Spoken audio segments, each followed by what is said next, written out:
Welcome to Lesson Translation, the podcast where desire gets decoded. I'm your host, sexologist Natasha Miller, and there's one thing before we begin. If you hit follow wherever you listen to our podcast, it will help us grow and bring you even better guests and conversations. It takes 2 seconds, it's free, and it means the world. Now let's get into it. Lauren Elise Rogers, welcome to Lesson Translation. I am so glad to be here.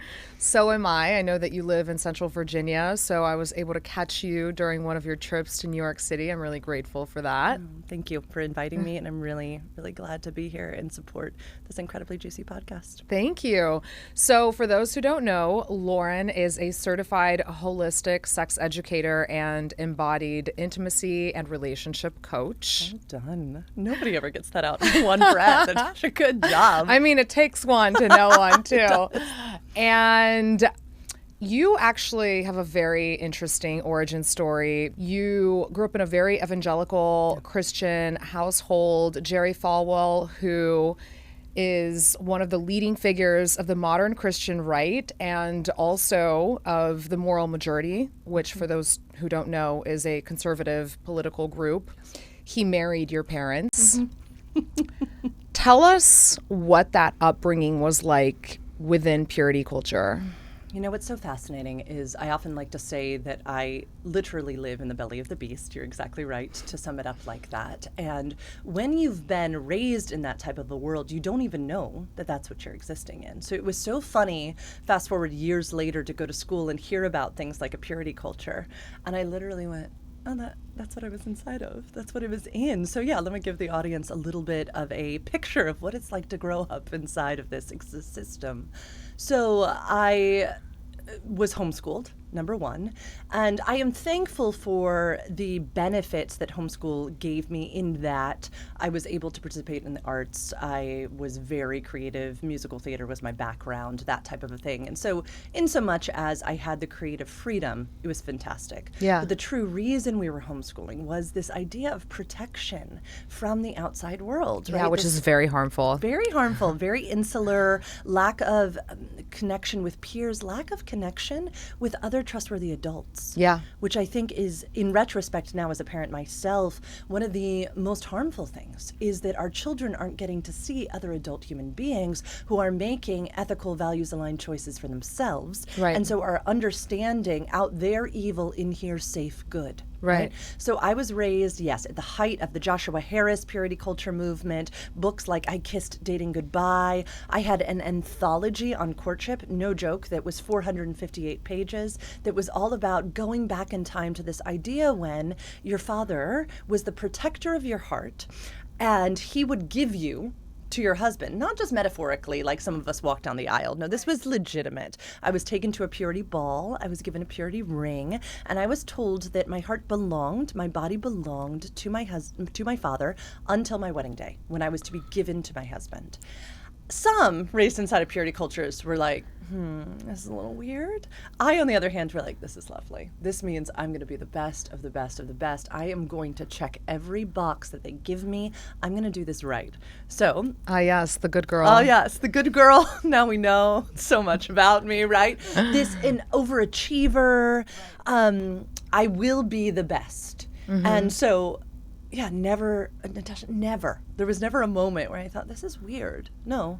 And so I was also being conditioned that men only want one thing, right? You're a temptress. Stay away from the men who want you for your body. And so, again, as I said before. But they only want our bodies, Lauren. Right? And I'm a temptress and I'm the seductress. And so I'm in the theater, and the boys who don't want me are very much the gay men, and they're my dearest friends, and I feel the safest with them. But they were not out.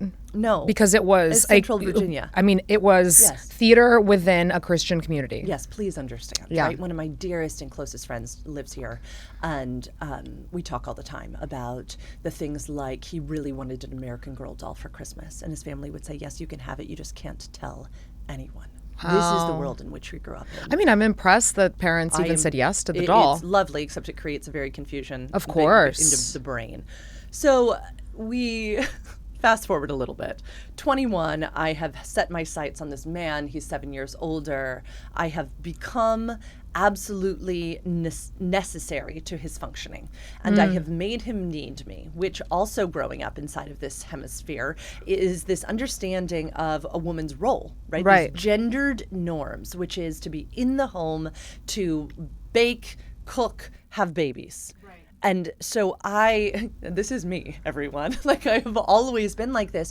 And so talk about a difficult challenge I grew up in, which was trying to make myself smaller and smaller and smaller. Right. So I eventually found a man who was not very attracted to me, but I made myself necessary to him and made him need me, and codependency, but I didn't know it then. And we got married when I was 21. I was a virgin on my wedding night, so knew nothing. So pure. So pure. So ignorant. So ignorant. I mean, your wedding night was also your first kiss, the first time you held his hands. We had kissed and held hands. Oh my gosh, in sin. Whoa, so naughty. The first time we kissed, I kid you not, we kissed and then he didn't kiss me again for weeks on end. And I said, just checking in, is everything like okay? And he said, yeah, it's just now that I've kissed you, I can tell you want me to kiss you. And so it just makes it weird. Oh, yes, And of so- course. You gave too much of yourself. So much. What a little slut I was. So, yeah, get married simultaneously. My story, y'all, it will be a book someday. But my mother's dying of pancreatic cancer while I'm getting married. And so the day before my wedding, she says to me, Lauren, take care of your husband's needs and everything else will be fine. Right. So again, Naturally. gendered lesson, right? Of pleasure is for your husband. Yeah. Everything's going to be fine. So get married. We practice the opposite in my household. So wild. It's so wild. I'm like, this doesn't make any sense. Nothing. So get married, wedding nights, meh, fine. I remember crying. We were also raised to truly believe that marriage was work and hard Right. and suffering and a picture of so many things. And so didn't shock me when my mother died 10 days after our wedding. And it I'm triggered. so sorry to I'm hear that. So sorry for that, Lauren, too. God rest her soul. Triggered my husband, and he became a raging alcoholic like days after we were married. But I didn't tell anyone. I just thought now that it was my job in life to be here and support him. Or that you were failing him somehow. This was all my fault. Yeah. I knew it. Yeah. So we go on a honeymoon. A couple months later, I walk out in lingerie. He laughs at me. I just think this is okay. Like, this is normal. We never get help, never nothing. We did have some friends who like marital counseled us at some point. And I do remember him saying to me, Lauren, your husband is kind of a locked box. And until he decides to open, I don't know if you're ever going to move anywhere forward. And they were the only ones who said to both of us, you know, she could leave you. And he was so appalled by what they said, we stood up and left. Oh, wow. And that was a couple of years into being married. Anyway. So for those who don't know, Lauren's ex-husband came out as gay, is now living his best Living life. his best life. Best life. But in that relationship, he wasn't touching you. He wasn't desiring you. You were feeling very unwanted. How did that impact your understanding about your own desires, about your own sexuality? I had never been taught that that was even a thing. Right. Right? So in my own sexual experience, I did find my way to orgasm, which is a miracle, through literature, ironically, and that I did understand that there was something within me that could move its way to an aroused state and to pleasure. Right. It was just few and far between. I mean, most nights, there was a period of 6 months more where he didn't so much as like touch me affectionately because I'm not the person he desires, right? Like my heart, I want the audience to understand, can simultaneously break for both of us. This is not okay that I existed in this. And also, shame on systems that confuse young people to believe that their orientation is in some way broken or like naughty. No, right? He just wasn't attracted to my physical form. So I found my way to a masturbatory practice. Share more about that. This was fascinating. So after weeks of crying myself to sleep, I was so close to having an affair. I was convinced that if a man on the street so much as looked at me in my hometown in Central Virginia, I was going to like jump his bones. I was like, can I come on to anyone? Was it that, or were you just ovulating? I might have been ovulating. I was still doing professional theater contracts. And so I would do these gigs with out-of-town actors, and I would just think, so help me. Like, they give me more attention than I get at home. Right. And so I thought, I better learn to do this. And so, would bring myself to orgasm there in my bed, and then would cry myself to sleep afterwards still, because this felt so shameful and backwards and like the lesser of two evils. Yeah. But so embarrassing. So pleasure was there, but it was pleasure that I was finding on my own. But I think that's so interesting, because for, a lot of non-religious people, just masturbating in partnership can feel very wrong. Yes. And you were doing it in bed next to your ex-husband. So what was that? What was his reaction like? He never knew. Oh, he never knew? No, never. Okay. He was sound asleep. And how did you reconcile what I imagine must have been conflicting emotions around this? I was able to say, this is what's keeping me in my marriage. This is what's keeping me from doing something even worse. The lesser of two evils. Yes. Okay. So this is, keeping me from doing something to feel desired, wanted, pursued. Right. At least in this way, I can continue to tolerate this. Yeah. You mentioned that you were reading as well. What were you reading that turned you on, that aroused you? So interestingly enough, do you remember the book Middlesex? Yes. I actually have it at home. I bought it recently. Right? I haven't read it yet. There's all of these things, Natasha, that I'm like, should have known Lauren would someday work in sex and relationships, because there were things, even the from a young signs were age, there all of the time, that, like, one time a friend got married. This is deep within purity culture. A year after me, she still talks about this, and she doesn't know why she threw it away, because she's like, this should be framed or should go into a copy of your book someday. I wrote out a how to have sex manual for a friend with all these stick figures, and it was all of these it was like Lauren's Kama Sutra. Like, it was so great with like heels and then stick figures and this position and that What were you inspired by then? I think so there's this weird juxtaposition inside of purity culture, which is you're supposed to be a non-sexual being up until you get married, which then the switch should flip. Oh, naturally. Yeah, and then you should be some sex goddess. So I had always been given this, and had grown up in the theater where I was always playing the whore and the slut and the harlot. Always. Right. Those were my roles. I was here for the washed up prostitute. Those were my characters that I had embodied. And so it was so sad, because inside of this relationship, I did feel empowered to wear the lingerie, wear the heels, do the strip teases. I just didn't have a partner who wanted to share this with me, but I wouldn't share that part with the rest of the world. So within, I want to say, the first few months, because I remember this trip we took to like Hilton Head, South Carolina, and I was reading Middlesex.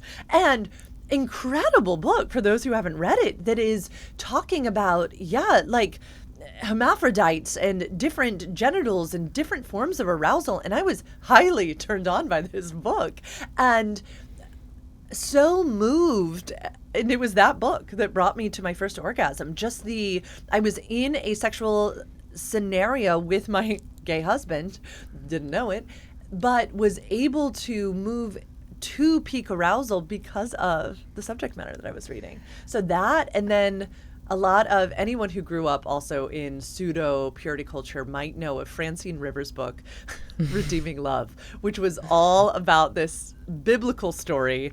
And boy, was it spicy, though. Really? So spicy. And if you know, you know. Did your parents realize? I didn't read it inside of that. I read it inside the marriage. But I would even have like Christian female friends be like, have you read Redeeming Love? It's very so spicy. It's so I good. love that. It's so good. You know, It's great that you brought up that middle sex turned you on, because for me, some of the literature that turns me on the most when I read it has nothing to do with literary erotica in its genre, right? It is like, Where Art Thou, Beautiful World, which nobody would, but I'm reading that and, next to my husband who's sleeping, and I'm like, trying to wake him up. Yeah.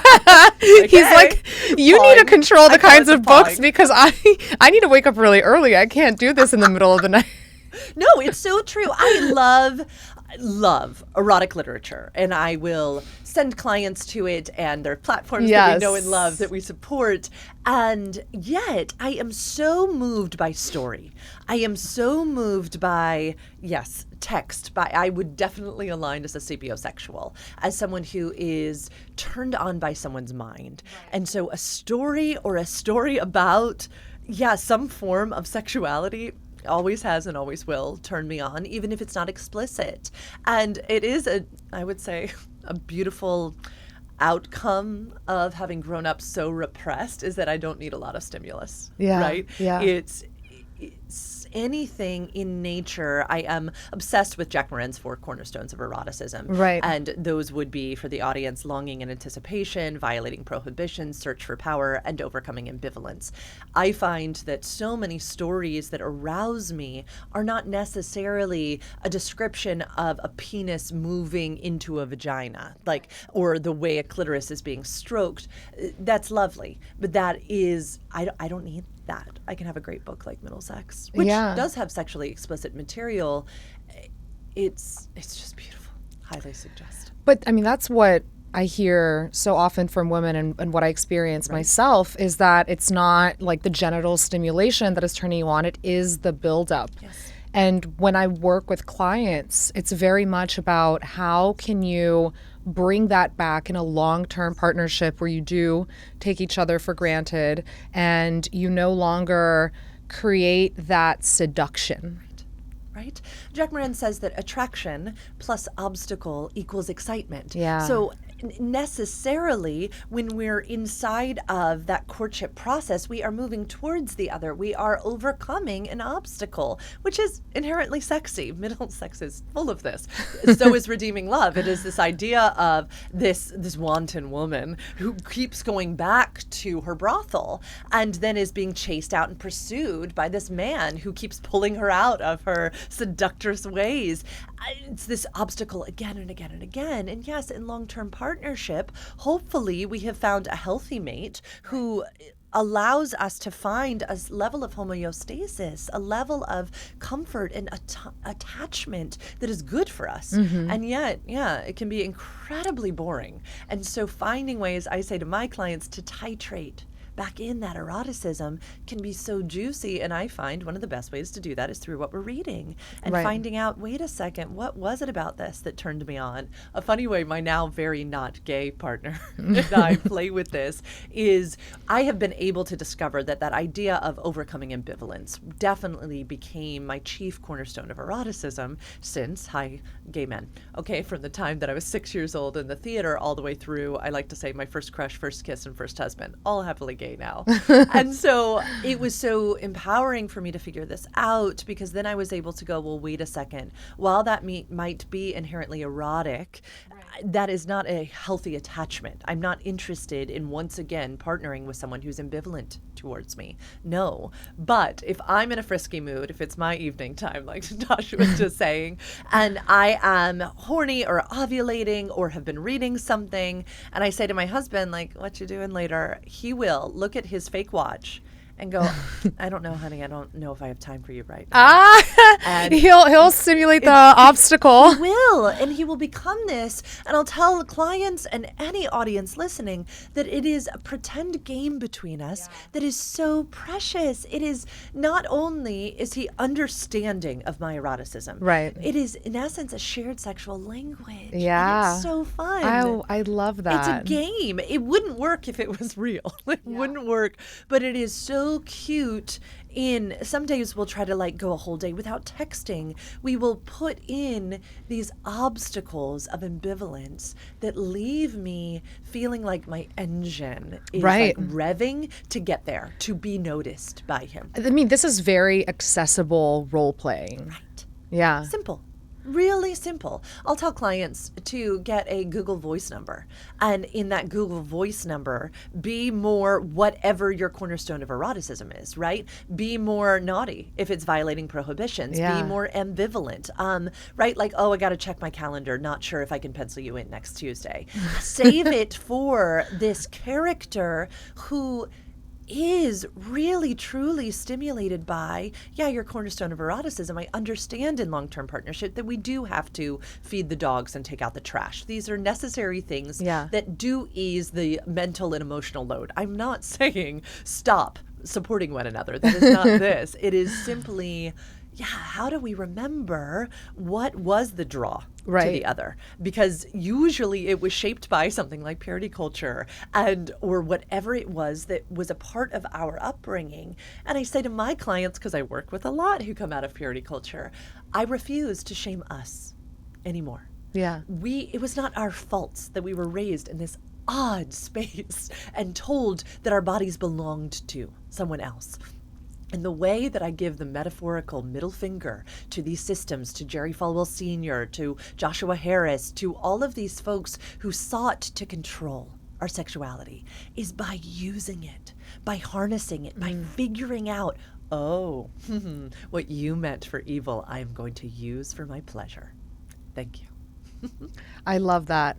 How do you help your clients reconcile practicing their faith, for those who choose to continue practicing, with exploring and owning their sexuality? Such a good question. And something I think that often gets misconstrued is that since I came out of this harmful system, that I would have nothing to do with people who desire to still practice a faith that is meaningful and also have great sex. And that couldn't be further from the truth. In fact, one of the things that was very important to me as I moved out of that space was not to throw the baby out with the bathwater. I didn't want to swing to this other side of the pendulum that was full of hate.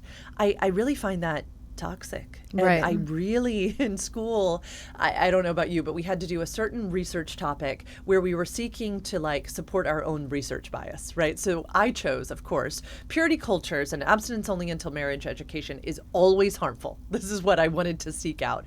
And of course it's not, right? There are times and there are studies that have shown that there is actually an uptick in the people who have experienced a larger amount of sexual self-confidence when they were raised in purity culture and are now inside of a marriage that is flourishing and they feel very chosen.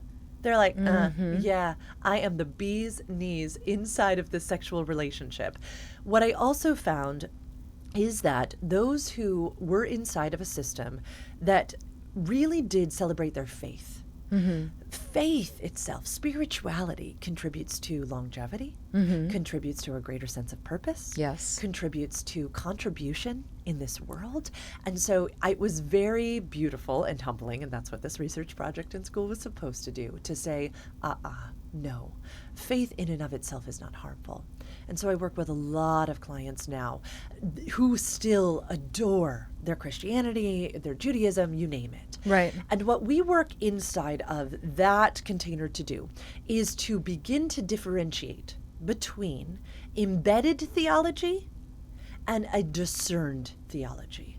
So what I mean by that is we look at the theological elements that came down with their faith and what might have been just kind of stuck in there. I like to call it the sidecar approach. Some of us have seen a movie where there's like a motorcycle, but then there's like this sidecar and it's just bouncing around.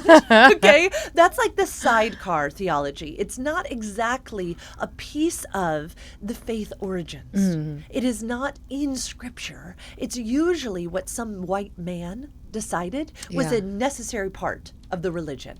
And so once we have really discerned that and let the sidecar grow, right? All of these ideas about a woman's body being property, Right. all of these harmful gendered roles, then we can start to celebrate their faith for what it truly is and start to look at pleasure as good, as bodies as good, sex is good, and then start to lean into, okay, well, if we have let go all of these harmful elements, right, then how do we start to celebrate our faith? As we, I don't know, make sex, masturbation, orgasm a worshipful experience. So much of the Christian scriptures are filled with things like Song of Solomon, which is downright steamy. It is talking about the body. It is talking about the process of wooing an orgasm. It's delicious. And so with those clients, we just really develop our own understanding of the sexual values that align with them and their faith. I tell my clients that as an educator and a coach, it is not my job to tell them what they should believe. It is my job to lead them to educational sources so that they can align their sex with their faith and develop values that feel joyous to both of them. And it becomes fun. It really becomes fun. I deeply believe that someone can love Jesus and have great sex. Yeah, absolutely. One of the things that shocked me when I first learned that fetuses masturbate in utero, regardless of the sex, is that if it were sinful, God would not make that happen at inception. No. Right? This is a body. And I tell my clients, there's a verse in the Christian scriptures that says that we are fearfully and wonderfully made. Yeah. And that these bodies were created in the image of a loving God. And I'm like, why would we have a clitoris, which new research just came out about the clitoris, and it's so fun for those in our field.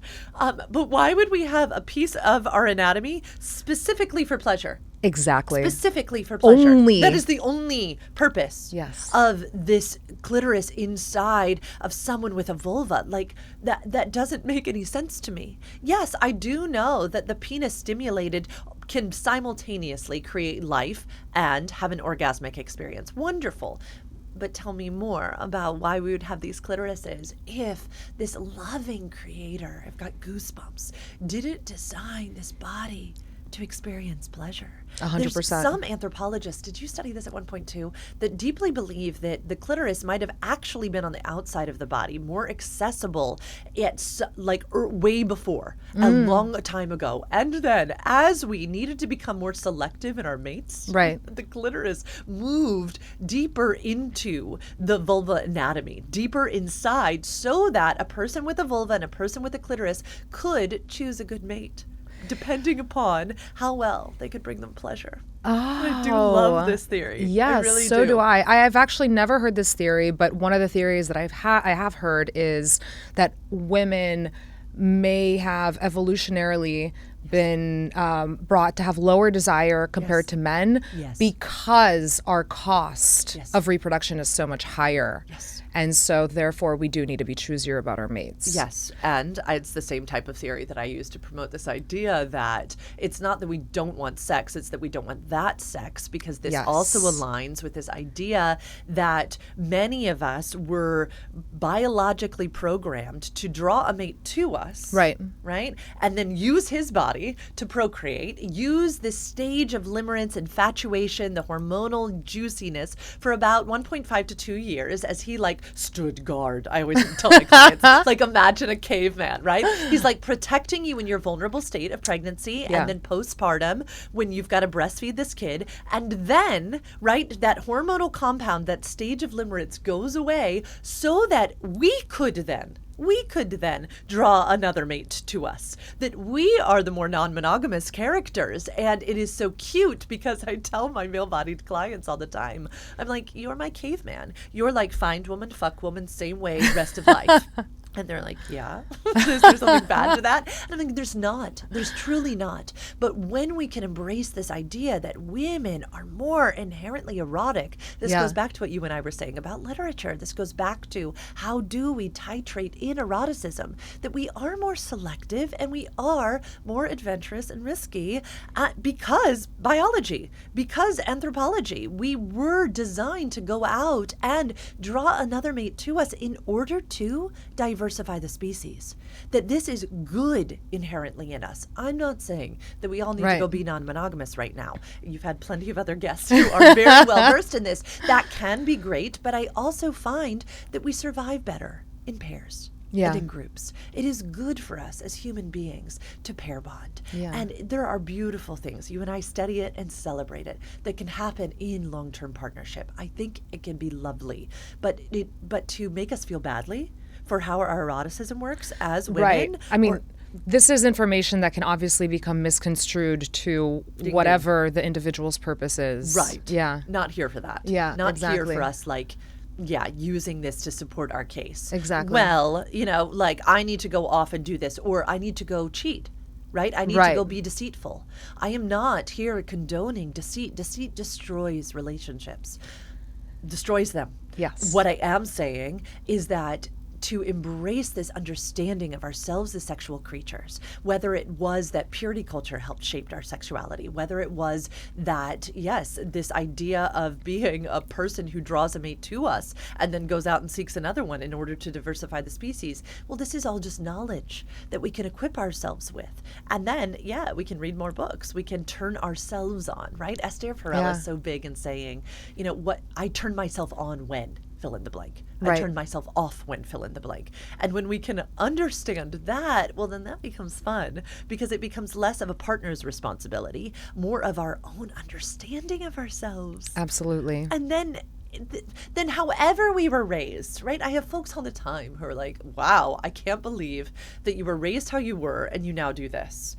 And I'm like, far be it from a person who was raised in some sort of restrictive environment to feel that they are doomed to this pathetic sex life for the rest of their lives. Right. Right? What's interesting is purity culture, yes, is wild. And yet, Reagan and Jerry Falwell Sr., the guy who married my parents, they really worked to get abstinence only until marriage education into most U.S. schools. Mm-hmm. So regardless if you grew up like I did, or if you just went to school in the United States and got shitty sexuality education, you also have an incomplete and inaccurate understanding of sexuality.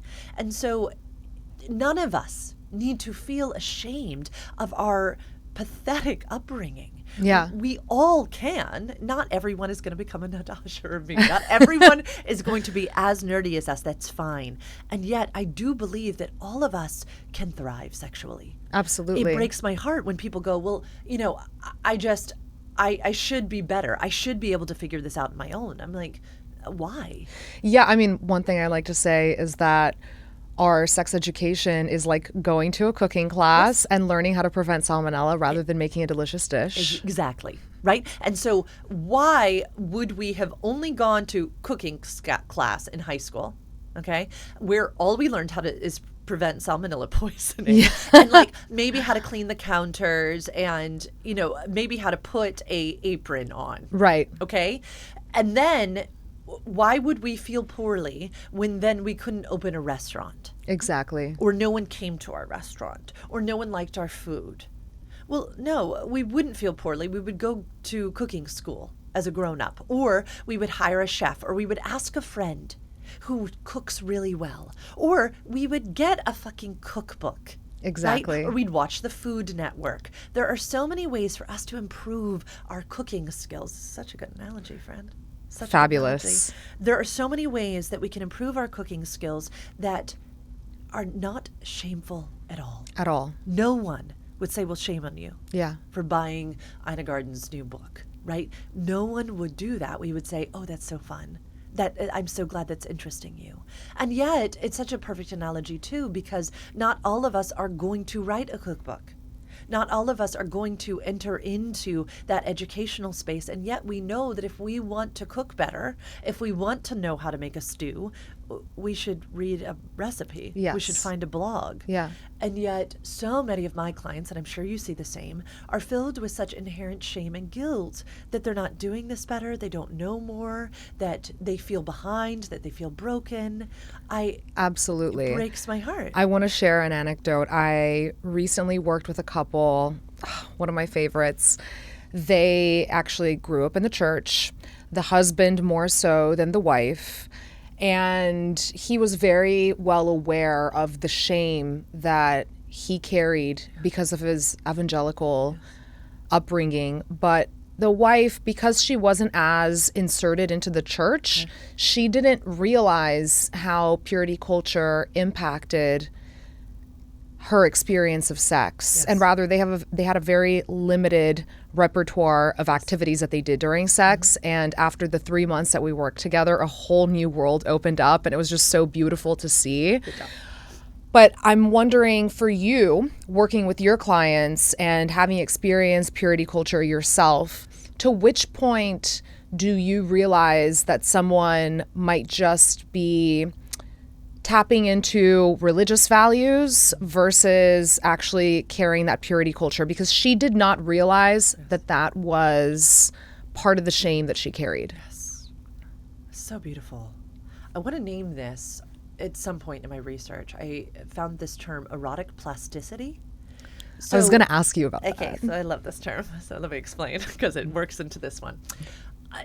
Those of us who were raised in the United States of America, we all got some form of purity culture education if we received abstinence only until marriage education. Yes. Whether or not we were attending church services on Sundays and Wednesdays and then also going to a Bible study, our exposure really contributed to our erotic plasticity. So some of us are more erotically plastic than others, and some of us had more exposure. So it's really fun to study how deep the impact was on our own understanding of ourselves as erotic beings. And it's just fun to discover. So what I do with my clients is we really go through the different experiences we had growing up all the way till now. And we really come to understand the different beliefs that were planted in our, bear with me, metaphorical sexual gardens. And once we've done that, then we go through this process of identifying which of those beliefs we've already weeded, which ones feel like maybe a dandelion that got stuck where you plucked it, but the roots still went underground. We call that a latent sex negative belief. Oftentimes, this is where a client goes, oh, I didn't even understand. Sounds very much like your female client to this, this situation. I didn't even understand that was planted from that thing. Oh, that's frustrating. I don't believe that at all anymore. But boy, does that still, is it stuck there underground? Then there's this deeper level of sex negative belief planted in our garden that I call a body-based sex negative, pleasure negative belief. That is what the Reverend Beverly Dale equates to soil blight, sick soil. That is one that sounds much more like what your male client was identifying, right? Like, I know these are there. I can literally feel them. And some of us, yes, we know they're there. They make us ill. We literally sometimes feel a gag reflex, or our faces will turn away, or in a sexual encounter, we will feel tightness. This is my vaginismus, clients. Yes. Every single time, right? That pelvic floor has so much bodily wisdom, and it has been told good girls keep their legs together. Right? No, like, you must be pure and chaste. And so that pelvic floor has that body-based response. So it is so fun to go through our past experiences. If the audience wants to do this, I just highlight 7, 14, and 21. To go to where you were in the world. Maybe it was sex ed at school. Maybe it was what your parents were saying. And to kind of start to create your own worksheet, like what I would do with clients, and fill in the blanks of sex is fill in the blank. 7, 14, 21. My body belongs to fill in the blank. 7, 14, 21. It's a woman's job too. 7, 14, 21. Right? It's a man's job too. Okay? To stay safe, you can kind of go through all of these different developmental times in your life, right? Which in sex school we're really studying. Okay, what was happening at these important developmental ages. So regardless of, again, your regular church attendance, maybe you went to youth group casually with a friend. And this youth pastor was talking about how girls are a stumbling block, right? And how boys, you've really got to watch out. Or you got this tape message, which was, look at this piece of tape. I'm going to put it on my arm, and then I'm going to rip it off. And now I'm going to try to put it on your arm. And do you see how now it doesn't attach? Well, that's sex, my friends. And the more times you have sex, the less you're going to be able to attach with your partner. I've never heard of the tape, but I grew up not directly in purity culture. I'm from Brazil originally. A lot of people sexualize Brazilians, but it's a very Catholic country. Very Catholic. And the messaging I have found around sex and sexuality is very similar to what we grew up listening to in the US. And it is about how a woman's self-worth is tied to how many men she does not sleep with, and how men will inherently wander. Yes. And it's interesting how, there's that message carries around culture more broadly. Yes. And this that Natasha's speaking to, I would often talk with my clients about the Madonna whore complex, right? Yeah. Inside of Catholicism, I see a whole lot of this conditioning that men are taught to marry the Madonna but desire the whore. There is this understanding that men are going to wander, men are going to have multiple partners, and there's just some like machismo mixed in too. Totally. That's very inherent in so many, yes, Brazilian cultures, but also Catholicism in general. Like, it is wild to watch it weave. And so, yes, even if you think you didn't grow up in a purity culture, it behooves you to go back and look at, oh my goodness, is this guilt and shame that I am experiencing a direct result of the peripheral teachings Absolutely. that I got about sexuality, eroticisms, gendered roles, the task that was mine to do as a future sexual being inside of a marriage, right? There was a lot of messaging in Catholicism and inside of Christianity and Judaism about, what marriage was supposed to be and what a good wife did, and that who was even going to want sex inside of a marriage. Yeah. Right? I was taught that, your husband's going to want it sometimes and you're not going to. So you're just going to need to give it to him. Right? That whole message from my mother of take care of your husband's needs and everything else will be fine. The subtext there. Oh, totally. Was he's not required to do the same. And it's going to be him that desires this, not you. And even when you don't, you need to give it. And that type of subtle messaging leads to immense shame inside of a long-term partnership when a woman's like, well, wait, I do want sex sometimes, just not that sex. And I'm actually bored out of my mind of this missionary position sex that we're having. But I don't know how to say that, right? Because is that then going to equate me with the whore?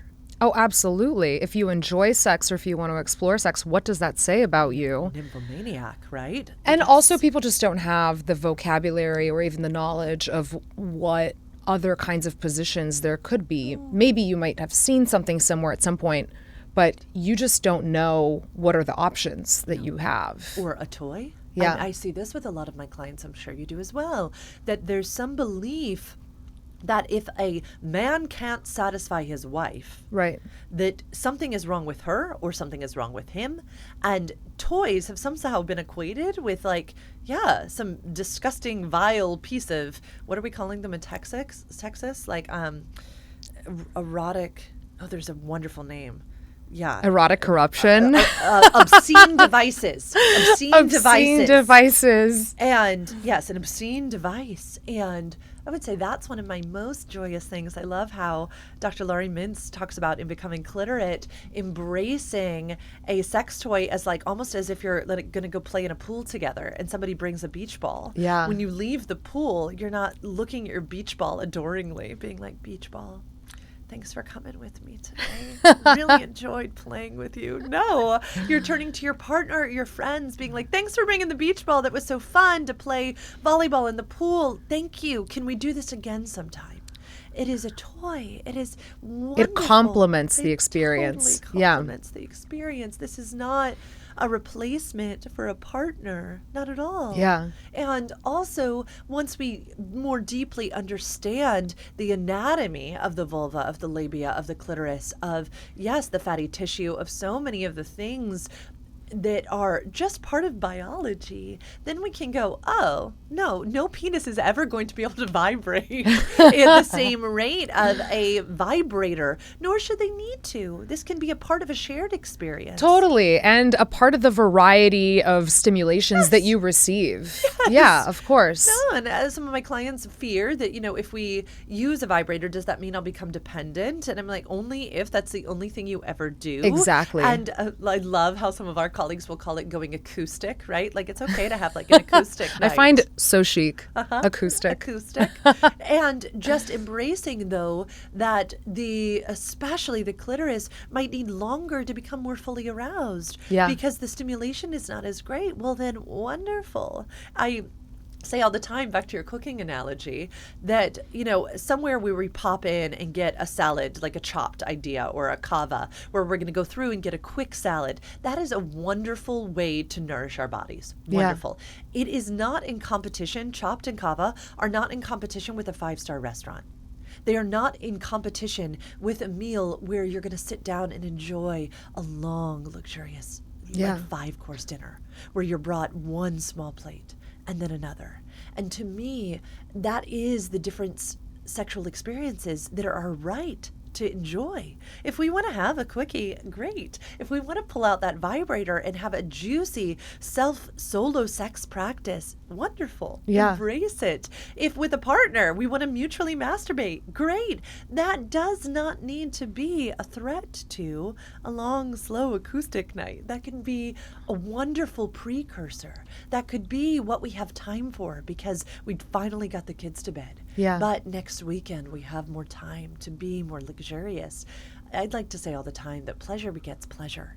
And so, yes, circling way back to your earlier question, I think that for those of us who have in some way been touched by purity culture messaging, it is also a part of our liberation to say, I am entitled to all forms of pleasure.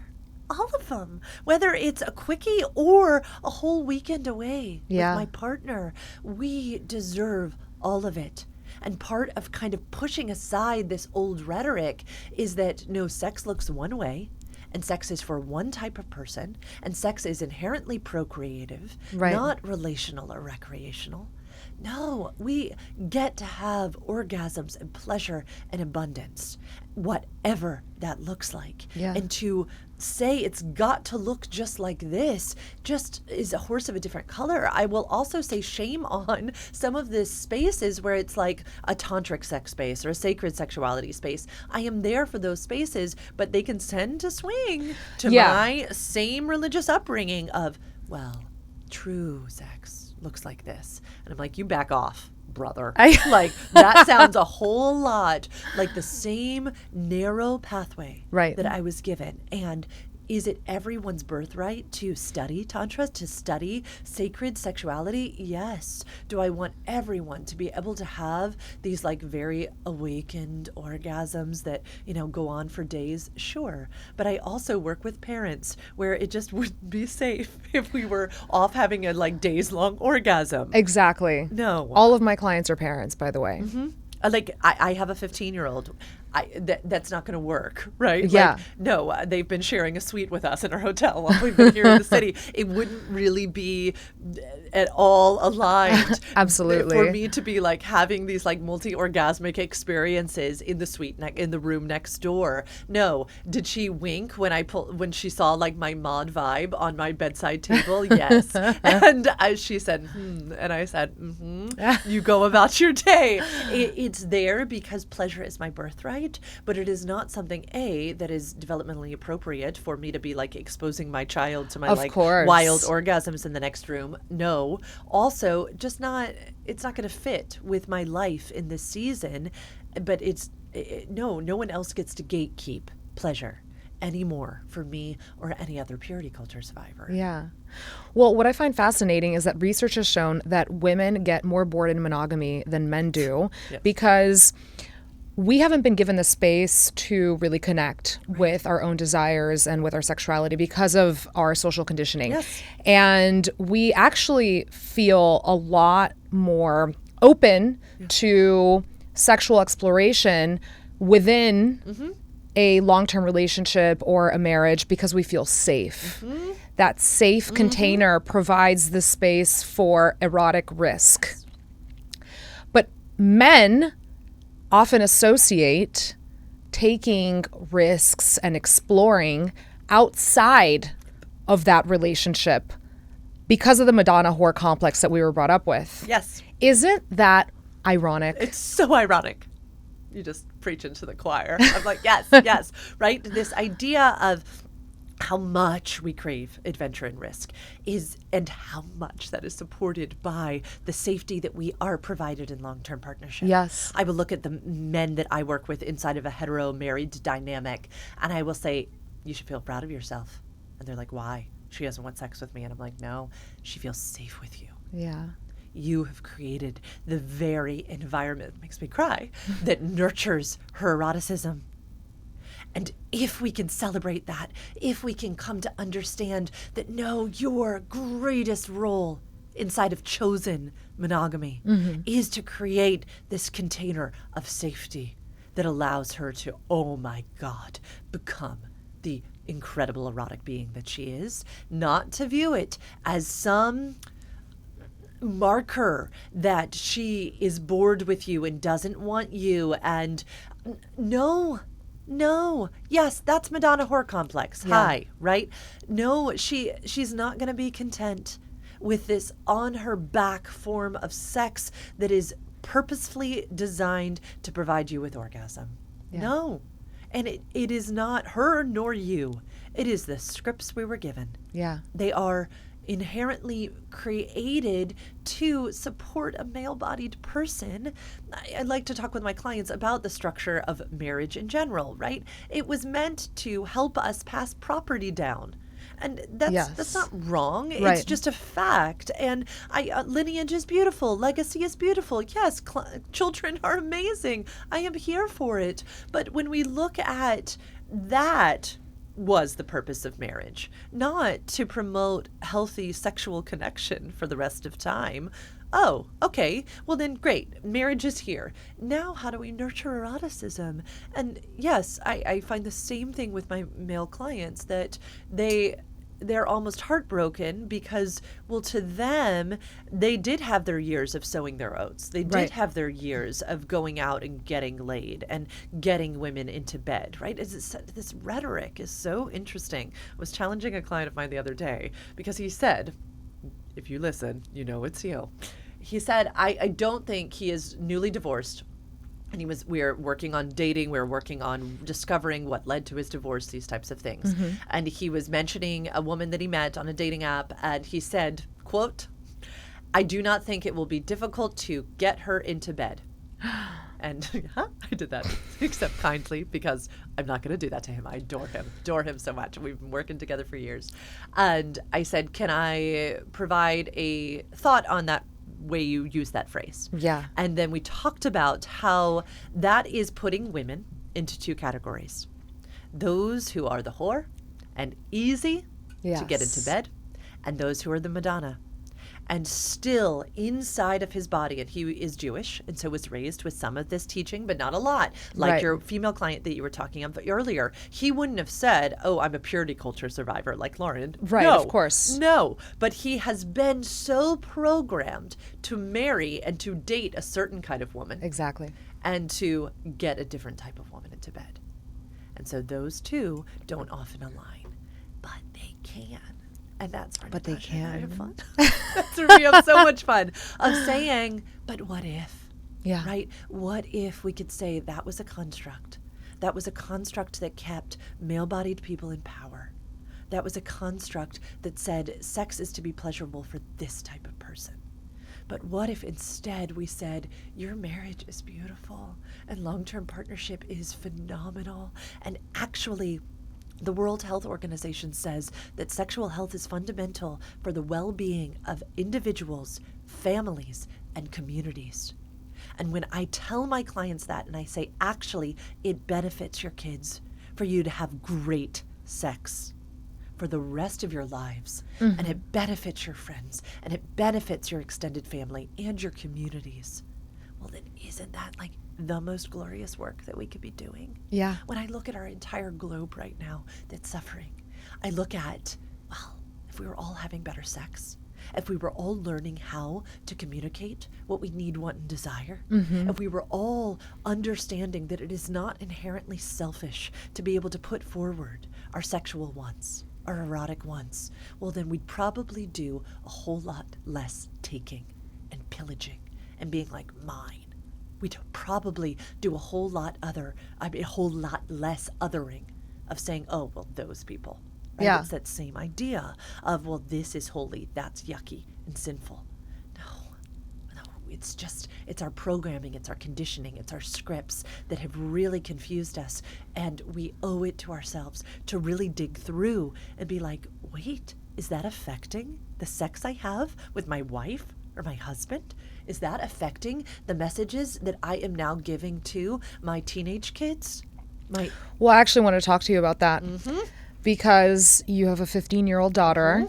How are you bringing her up differently so that she doesn't carry the same weight and traumas? Okay. It's wild. I think anyone who's done any self-help work, we've stumbled into inner child work. And getting to parent my own child with comprehensive and age-appropriate sexuality education. Being able to have open and ongoing conversations about sex and bodies and the bodies of others with a developing mind is one of the most bold and brave acts of reparenting I've ever done of myself. And I think it's wild because I was so taught that if you were given access to information, you would then slide down this slippery slope. I stumbled upon this amazing graphic once that showed not only legalism, but kind of the whole journey from legalism to hedonism. And, legalism is this abiding by rules, and rules are the things that keep us safe, right? And if without legalism, we would all be sliding down these slippery slopes into horrible places. And then hedonism on the other side of the spectrum is this idea of pleasure is our guide. Pleasure is the thing that we lead with. Right. And listen, I have some colleagues who are hedonists, practicing hedonists, who teach hedonism, and I support their ethic. But many of us are not going to get all the way to hedonism, nor is that going to be what we fully align with. Most of us are going to land in this juicy space called rationalism.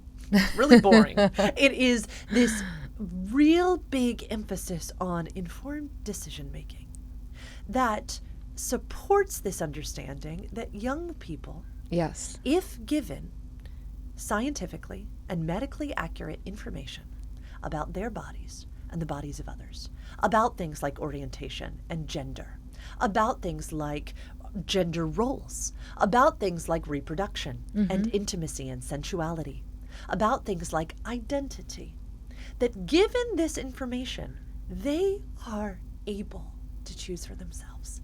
They are able to come to an understanding of their own sexual values. They are able to engage in informed discussions with their peers and with adults. They are able to advocate for their own pleasure and for their own no. Yes.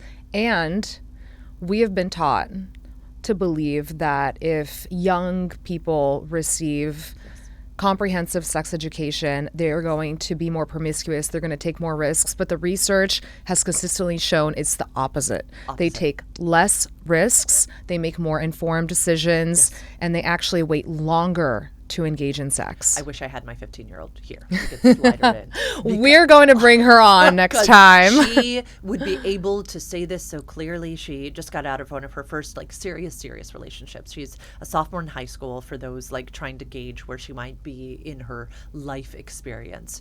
And she was able to have such clear and concise conversations about her boundaries, about her desires, about her interests when it came to what she was interested in doing with her body and not doing with her body. Yeah. Consistently, Oh, Natasha. that is beautiful. It was like a living, it was like a case study in my home of, okay, what's going to happen? Right. How will she advocate for what she does want and does not want, right? There's also this confusion that really has been perpetuated by culture that it is inappropriate to teach pleasure-based sexuality education in schools because they're like, oh no, well that's going to lead to things. No, it's not. Because what I was able to see is that my kiddo was not interested in engaging with her male-bodied boyfriend for his pleasure.